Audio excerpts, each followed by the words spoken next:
तुम्हें लगता है कि तुम्हारे पास फोकस की कमी है? गलत। सच ये है कि तुम्हारे पास फोकस की कमी नहीं है, बल्कि तुम्हारे पास कंट्रोल की कमी है। प्रॉब्लम तुम्हारी किस्मत नहीं है, प्रॉब्लम यह है कि तुम हर छोटी चीज से डिस्ट्रैक्ट हो जाते हो। फोन की नोटिफिकेशन से, इंस्टाग्राम रील्स से और यहां तक कि दोस्तों की बेकार बातों से भी। और फिर तुम खुद से कहते हो कल से सीरियस हो जाऊंगा। लेकिन एक अनकंफर्टेबल ट्रूथ है, दुनिया के पावरफुल लोग मोटिवेटेड नहीं होते, बल्कि वो कैलकुलेटेड होते हैं।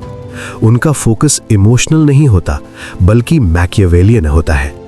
एक ऐसा फोकस जो फीलिंग्स नहीं देखता, बल्कि जो डिस्ट्रैक्शंस को क्रश कर देता है। और अगर तुमने आज ये समझ लिया, तो तुम्हारा काम करने का तरीका हमेशा के लिए बदल सकता है।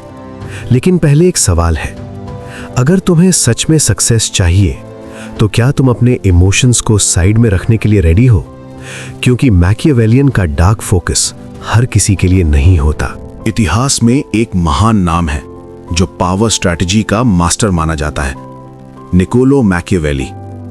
उसने एक डेंजरस ऑब्जर्वेशन किया था।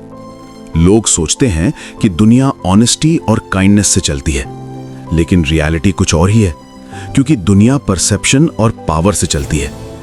अब इसे फोकस से जोड़कर समझो। नॉर्मल लोग फोकस कैसे करते हैं? जब मूड होता है तब काम करते हैं, जब मोटिवेशन आता है तब मेहनत करते हैं। लेकिन मैकियावेलियन थिंकर्स ऐसा नहीं करते, बल्कि वो बिल्कुल अलग होते हैं। उनके लिए फोकस एक इमोशन नहीं है, बल्कि एक वेपन होता है। इमेजिन करो, एक चेस प्लेयर जो सिर्फ एक मूव नहीं देखता, बल्कि वो 10 मूव्स आगे सोचता है। अब जरा ऑनेस्ट होकर जवाब दो, तुम अपनी लाइफ चेस की तरह खेल रहे हो या लूडो की तरह? थोड़ा फनी है, लेकिन पेनफुल भी है। क्योंकि अगर तुम ऑनेस्टली देखो, तो ज्यादातर लोग लाइफ को रिएक्शन मोड में जीते हैं। कोई कुछ बोल दे, मूड खराब हो जाता है। कोई मैसेज ना करे, डिस्ट्रैक्शन हो जाते हैं।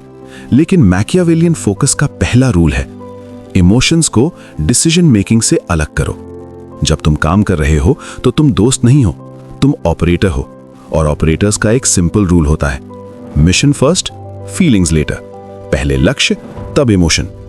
लेकिन यहां एक ट्विस्ट है, डार्क फोकस का दूसरा रूल पहले रूल से भी ज्यादा डेंजरस है।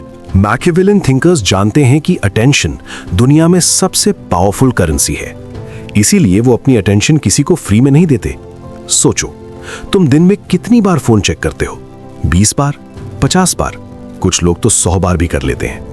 मतलब तुम्हारा फोकस हर किसी के पास फ्री में अवेलेबल है। अब इमेजिन करो, अगर कोई पावरफुल आदमी ऐसे बिहेव करे, हर आदमी की बात सुन रहा है और हर छोटी चीज पर रिएक्ट कर रहा है, तो क्या वो पावरफुल लगेगा? बिल्कुल नहीं। पावरफुल लोग रेयर अटेंशन रखते हैं। यही मैकियावेलियन के डार्क फोकस का दूसरा रूल है, अपना अटेंशन लग्जरी बना दो। मतलब हर मैसेज का रिप्लाई तुरंत नहीं, हर नोटिफिकेशन को चेक करना इंपॉर्टेंट नहीं, और सबसे जरूरी बात, हर इंसान तुम्हारी एनर्जी डिजर्व नहीं करता।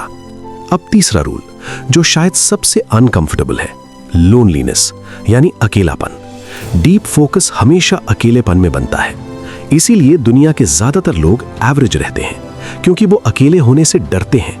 लेकिन मैकियावेलियन थिंकर्स जानते हैं, भीड़ क्लैरिटी को डिस्ट्रॉय कर देती है। इसीलिए वो समय समय पर खुद को आइसोलेट करते हैं, ताकि उनका माइंड क्लियर रहे। और यहीं पर एक इंटरेस्टिंग ऑब्जर्वेशन है, जिन लोगों को दुनिया कोल्ड कहती है, अक्सर वही लोग सबसे डिसिप्लिन्ड होते हैं, क्योंकि वो इमोशन से नहीं, बल्कि स्ट्रैटेजी से जीतते हैं। अब जरा इमेजिन करो, अगर तुम अगले 90 दिन सिर्फ 3 रूल्स फॉलो कर लिए, इमोशंस को डिसीजन से अलग करो, अपनी अटेंशन को रेयर बना दो और सॉलिट्यूड से दोस्ती कर लो, तो क्या होगा? शायद कुछ लोग तुम्हें रूड कहेंगे और शायद कुछ लोग कहेंगे तुम बदल गए हो, लेकिन एक चीज जरूर बदलेगी, तुम्हारा कंट्रोल। और जब एक इंसान अपने माइंड को कंट्रोल करना सीख जाता है, तो दुनिया उसे कंट्रोल नहीं कर पाती। लेकिन यहां एक फाइनल अनकंफर्टेबल क्वेश्चन है, क्या तुम सच में पावरफुल बनना चाहते हो या बस पावरफुल दिखना चाहते हो? क्योंकि दोनों रास्ते अलग हैं और मैकियावेलियन डार्क फोकस हमेशा डिफिकल्ट रास्ता चुनता है। तो आज से ही खुद पर फोकस करो और अपने आप को बेहतर बनाने की कोशिश करो, क्योंकि जो आदमी खुद को पावरफुल बनाता है, दुनिया उसी की अटेंशन पाने की कोशिश करती है।